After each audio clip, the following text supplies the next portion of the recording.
Hello everyone, welcome to Tutorials Point. आज इस video में हम सीखने वाले हैं थ्योरम 6.1 के बारे में। एंड ये थ्योरम है हमारा चैप्टर लाइंस एंड एंगल्स है। तो लाइंस एंड एंगल्स में अब तक हमने लाइंस के बारे में पढ़ लिया, एंगल्स को भी समझ लिया, डिफरेंट टाइप के एंगल्स क्या है, राइट।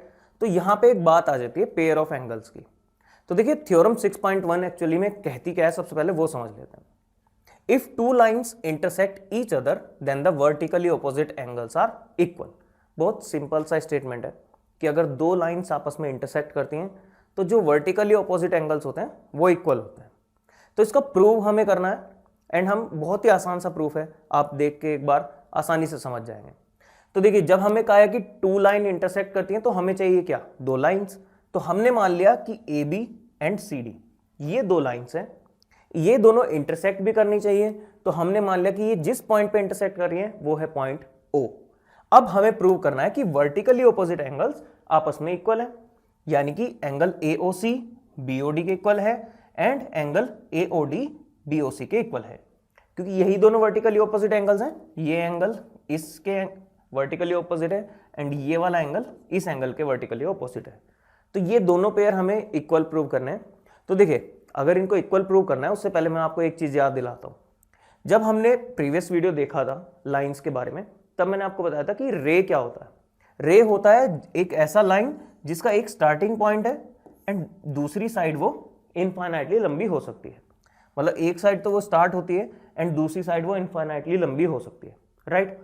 एंड फिर मैंने आपको क्या बताया था कि डिफरेंट टाइप के एंगल्स क्या होते हैं। जैसे स्ट्रेट एंगल जो पूरा जिसका सम होता है 180 डिग्री। मान लीजिए एक पॉइंट है एंड इस पॉइंट के दोनों साइड रेज आप बना रहे हैं, एक रे ये है एंड एक रे ये है, तो जो ये एंगल बीच में बन रहा है ये स्ट्रेट एंगल होता है, इसका सम होता है 180 डिग्री।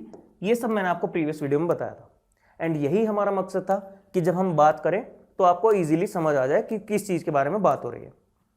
तो देखिए अब यहां से अगर हम OA को एज अ रे माने, मान लीजिए ये OA है हमारा, वैसे तो ये AB लाइन का एक पार्ट है पर हमारा O इंटरसेक्टिंग पॉइंट है। तो O से अगर मैं मानता हूं कि ये रे स्टार्ट हो रही है तो O से स्टार्ट होते हुए एंड A की तरफ वो इनफाइनाइटली लंबी हो रही है, तो OA हमारा एक रे हो जाएगा, राइट।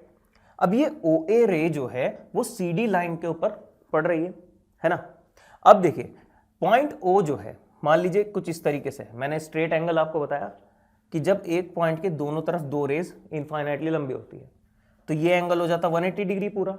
पर मान लीजिए मैं इस पॉइंट से एक रे निकाल दूं एंड मैं आपको कहूं कि इस रे ने इस लाइन के साथ दो एंगल्स बनाए हैं, एक तो ये एंड एक ये।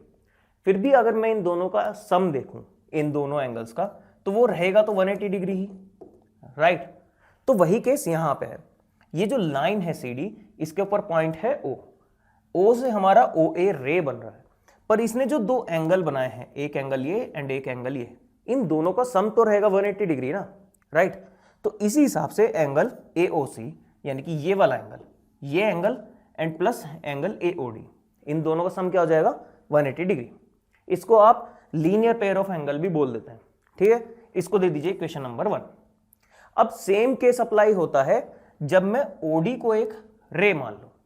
अगर OD को मैं एक रे मान लेता हूं तो वो AB लाइन के ऊपर पड़ रही है, राइट। तो सेम केस कि ये वाला एंगल है एंड ये वाला एंगल है, इन दोनों का सम क्या होगा 180 डिग्री। वो बस OD रे से डिवाइड हो गया है एंगल, पर है तो ये स्ट्रेट एंगल ही, तो इसलिए इसका सम क्या है 180 डिग्री। तो जब OD रे लाइन AB को डिवाइड कर रही है तो फिर एंगल BOD यानी कि ये वाला एंगल प्लस एंगल AOD, तो इन दोनों एंगल्स का सम किसके इक्वल होगा 180 डिग्री। ये भी लीनियर पेयर ऑफ एंगल्स होंगे। इसको दे दीजिए इक्वेशन नंबर 2। अब इक्वेशन 1 एंड इक्वेशन 2 में आपको कुछ कॉमन दिख रहा होगा कि इन दोनों एंगल्स का सम भी 180 डिग्री के इक्वल है, राइट। एंड इन दोनों एंगल्स का सम भी 180 डिग्री के इक्वल है। तो जब दोनों एंगल्स के सम 180 डिग्री के इक्वल है तो इट मीन्स ये दोनों आपस में भी इक्वल हुए, है ना। तो इनको इक्वेट कर देते हैं। तो फ्रॉम फर्स्ट एंड सेकेंड आप लिखेंगे, तो आप देखिए angle AOC plus angle AOD is equals to angle BOD plus AOD। अब यहां पे एक कॉमन पार्ट है कि एंगल AOD यहां पे भी है एंड यहां पे भी, तो अगर कॉमन पार्ट को हम कैंसिल आउट करें तो आपके पास क्या बचेगा, angle AOC equals to angle BOD। And पहला पेयर जो था हमारा वर्टिकली ऑपोजिट एंगल्स का, वो हमने प्रूव कर दिया है कि वो इक्वल है, right. Angle AOC and BOD vertically opposite angles हैं, वो हमने देख लिया कि वो दोनों इक्वल है। अब देखिए दूसरा पेयर, अब जो रे OD है, जैसा कि मैंने आपको बताया कि रे OD AB लाइन को दो इक्वल एंगल्स में, मतलब इक्वल नहीं, दो एंगल्स में डिवाइड कर रही है, एक तो AOD एंड BOD। इन दोनों का सम किसके इक्वल है? 180 डिग्री के। वही सेम बात है, तो ये दोनों लीनियर पेयर हैं, इक्वेशन नंबर 3 मान लीजिए। अब देखिए अगेन जो हमारा है लाइन सेगमेंट OB, मतलब रे OB, तो रे OB जो है वो इन दोनों एंगल्स को, यानी कि एंगल BOC ये वाला एंगल एंड एंगल BOD ये वाला एंगल, इन दोनों को डिवाइड कर रहा है, पर अल्टीमेटली इनका सम क्या होगा? 180 डिग्री के इक्वल, क्योंकि स्ट्रेट एंगल है, इसको लीनियर पेयर ऑफ एंगल्स हम बोल रहे हैं। तो इसको इक्वेशन नंबर 4 दे दीजिए। वही स्टेप्स अगेन, ये दोनों एंगल्स का सम भी 180 डिग्री है, इन दोनों एंगल्स का सम भी 180 डिग्री है, तो ये आपस में भी इक्वल हैं। इनको इक्वेट कीजिए। जब आप इक्वेट करेंगे फिर आपको कॉमन पार्ट दिख रहा है एंगल BOD, इसको आप कैंसिल आउट करेंगे तो आपको क्या मिलेगा कि angle AOD is equal to angle BOC। तो यहां से हमने देखा कि ये वाले जो वर्टिकली ऑपोजिट एंगल्स थे ये भी इक्वल प्रूव हो गए, एंड ये दोनों जो एंगल्स थे ये भी वर्टिकली ऑपोजिट एंगल्स हैं, ये भी हमने इक्वल प्रूव कर दिए।